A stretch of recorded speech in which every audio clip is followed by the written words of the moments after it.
Ciao familia, I am back from America. It was such a good trip. If you haven't seen my vlog there, recommend you watching it because it's so fun. We did so many things. It was my first time in the US. But anyway, in this video today, I'm going to be talking to you about progressive overload.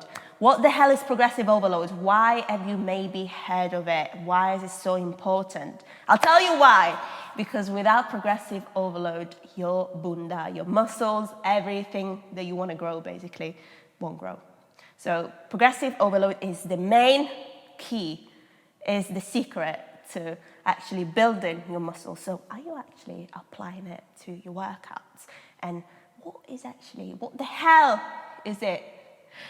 Before we start, as always, familia, don't forget to like and subscribe. And if you're looking for help, I offer one-to-one online coaching in the link below, when I can get a personalized plan for you, meal plan, workout plan, everything customized to you.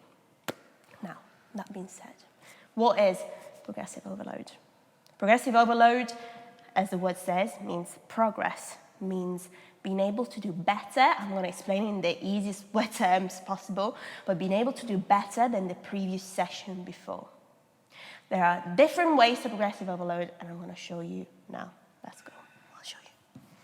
So the most common way that people think progressive overload is by obviously adding weight. That is how you progress. But listen, the only way you can progress with a lift is, first of all, by doing it every single week. A lot of people actually they've got this misconception that they have to keep changing their workout every single time they train. If you keep changing your exercises every single time you train, you won't be able to get better at them, aka you won't be able to apply the progressive overload principle, okay? Anyway, obviously the first thing that people think of when it comes to progressive overload is being able to increase weight over time. But if you're a beginner, you can't obviously start adding or packing a lot of weight, because first of all, you won't be able to lift it, you won't be used to the exercise. So that's why it's something that happens over a certain period of time, okay?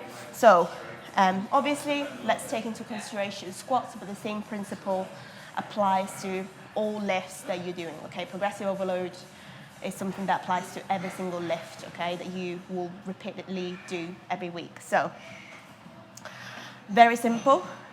If I start 1 week at 10 kg on each side, so that means 10 and 10 is 20 plus the bar is 40, okay? So let me just put this on for you.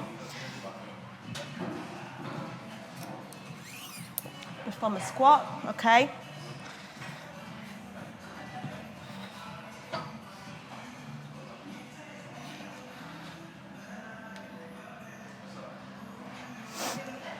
So a great example is that, for example, I stick to this weight until my form improves and I feel confident with the form.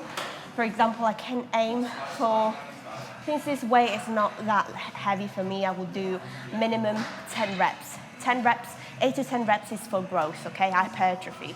So you need to be able to do 8 full reps minimum in order to work on your growth, okay? So let's say I do 40 kg for 2-3 weeks, and then I feel comfortable with the weight. I know I can do the full range of motion. I can do 10 full reps. Now it's time to add more weight. So a great way to keep adding weight without going crazy is this little trick. So let me just get it. It's these little plates. These are magical. They help you progress so much easier than any other weight. It's only 2.5, and you think 2.5 kg is nothing, but added on each side is already 5 kg heavier than normal. So from 40 kg, we go up to 45. And although yes, it's not a massive increase in weight, it still counts as progressive overload. So it's a really easy way to keep going up in weight slowly and gradually, okay? So we'll be adding 2.5 kg, okay, every 2 to 3 weeks. But again, obviously this is subjective. It's subjective to you as a person, because If your form is still not right and you still need some more time until you actually feel ready to add more weight, then wait, okay? This is subjective to you. Everyone has got different time. Or if you feel like you can add it earlier than 2-3 weeks, maybe in a week's time, that week you feel really strong, and you feel like, yes, you know what, I can add. Obviously, it's usually very unlikely as you go really, really heavy. But when you start off, a really light weight is actually easier to build up your strength than when you lift, for example, already really heavy weight. Then it will probably take you longer to add those weights, if it makes sense, 2.5. So if I'm doing, for example, 200 kg hip thrust, I won't add 2.5 every 2 weeks. It'll take me a little bit longer to master the full range of motion. So we add the 2.5 on each side.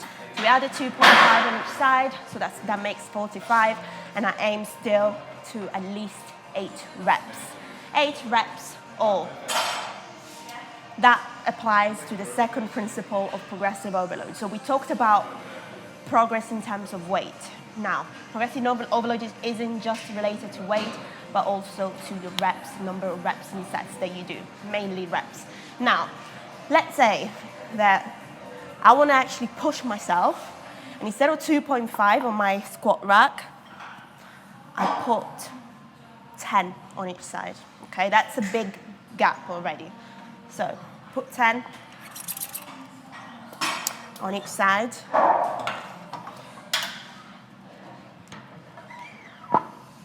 That is 60. Okay, so we went from 40 kg to 60. So I do 60 for the first time ever. I've never done 60 kg before. Let's say that this is the scenario, right? So this is my first time going so heavy. That's the heaviest for me, let's imagine, okay? And I managed to do 3, 4, 5 reps maybe. 3, 4, let's say I managed to do 3, 4 reps of this weight, good reps, okay? We're always counting good reps here. We're not counting, that's me squatting, and that's how far I go, and that's a squat. No. At least you need to be able to get to parallel, okay? That is a full rep, okay? Otherwise, we won't count. So let's say I managed to do, let's get it up. Let's do 1, 2, 3, okay? 3 reps. Obviously, my glutes are so sore from yesterday, by the way, so my performance today is not going to be great. Choked on myself. So did 3 good reps of that. I can't do any more because if I do more reps, they're going to be ugly. They're not really good reps, okay? So that's what I do today. Progressive overload means as well, then 2 weeks' time, I keep the same weight, I don't go up in weight because I can only do 3 reps. Imagine, your goal is to be able to do at least 8 to 10 reps for growth, okay? So if at the moment I can only do 3, it's not really growth yet, so I need to keep working on this weight in order to reach at least 8 to 10 reps, good form reps, okay? So in 2 weeks, from 3 reps, I can do 6 improved because I keep doing it every week, twice a week at least. You see how this is progressive overload now because I've been able to increase my reps, not only the weight. So I stayed the same weight, I stayed at 60 kg, but I improved the number of reps, and that is key. That will lead you to growth as well. That's also progressive overload. And so on for me, yeah. That's how you keep doing. Then you reach 10 to good 10 reps, you can do maybe 12. You're ready to increase now more weight, and then it goes this way. That's why you need to keep doing the same exercises. Like, enough with this thing that you have to keep changing your exercise. And if you keep changing your workouts, you tell me how you're gonna be stronger at squats. How the hell are you gonna build your strength? If 1 week you do squats, next week you do another exercise, another weeks you can't. Because by the time you do squats again, your body will have forgotten that you've done squats 4 weeks ago. You know what I mean? So please stop doing this crazy exercise every single time. You don't have to swap your exercises, okay? Before I get look, I'm getting psychotic now. Just remember my face next time that you want to do another crazy workout. So now we talked about the first principle, that is strength. The second principle of progressive overload is reps. The last principle is form. And then that applies to beginners. Now, beginners mainly, okay, so we add no weight, or very little weight anyway. We're not working here. So I'm applying less weight. I'm going to give you the example of a complete beginner. So, complete beginner, never squatted in my life. I don't know how to squat, so obviously I'm not even going to look at the barbell, because if I don't know how to squat, there's no point. I'm just flat because I won't know what to do. As a beginner, the first thing you need to get into is the form, okay? So what I do, the first week, I start practicing body weight squats. Perfect. I do body weight squats. I remember that I need to keep my knees out. I get to a comfortable height, because normally as a beginner, you won't be able to have a lot of balance when squatting, so you will lean forward a lot, you won't know what you're doing. So getting into the form of having your chest upright, squatting as low as you can, working on depth, because you won't be able, again, to go really low when you're a beginner. And once I'm a beginner, probably will take me two weeks to understand the movement, if I do it twice to 3 times a week, understanding. So I do this, body weight squats, body weight, and maybe I add a little band around my knees. Then I'm ready to pick up a weight. So let's pick up a weight.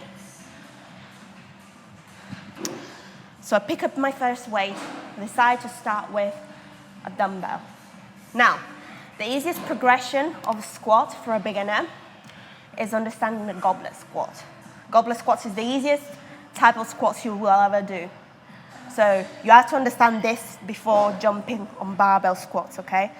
So with the goblet squat, you hold the dumbbell like this in the palm of your hand, okay? You keep it close to your chest, elbows in, rather than keeping them out, elbows in, okay? And you practice with a normal squat, because the weight being at the front will help you keep balance. Do you remember that I told you as a beginner, you'll struggle with balance a lot, and it's completely normal, okay? The weight being in front of you will help you balance the whole weight, okay? Your body weight as well. So, again, you keep practicing. Remember to keep your knees out. Understanding that you need to rotate your knees outward and go down. Practice with depth, etc., etc. In 2-3 weeks' time, I've understood. Maybe it will take you less or longer, like time frame changes from person to person. So do this. Perfect. I've done goblet squats. I master them. I know I can do 10 good reps. I can do 10 good reps of goblet squats. Now, I feel like I want to try the barbell, okay? First thing I want you to know that when you try the barbell for the first time, the bar alone weighs 20 kg. It varies from gym to gym. Normally it's 15 at least kg. So I actually recommend, if you're a beginner, to start with the bar alone, okay? To get the gist of the movement before adding weight. So you start, and that's where it comes to form that I'm going to tell you now. So far we've been progressing in terms of the technique. We've done body weight squat, then we've done goblet squat, and that is also progressive overload, okay? But now, let's say I get to a point that I can add weight now, okay? So we've been applying the weight technique, the weight principle. But now we get here to a point that we can add weight. And as you start squatting for the first time with a barbell, you probably won't be able to go really low, okay? Maybe you'll go this low, okay? This is how low you go. And progressive overload means staying at the same weight, not trying to do more reps or anything, but improving the range of motion, okay? What does it mean? That if a beginner, let's say I will still have the weight, I can only go this far, okay? In a couple of weeks that I keep doing the same exercise with the same weight, Again, you don't have to go up in weight. Next time I can do a little bit lower, and in a couple of 2 weeks time, obviously your range of motion, opening the brackets here, your range of motion depends on your mobility. So you need to do dynamic stretches for your hips and ankles, and you'll see that your mobility and range of motion will improve quicker. So next time I can go really, really low. And that is also progressive overload, because I went from going this low to this low and now this low, okay? So the range of motion, I went from here to here, has improved.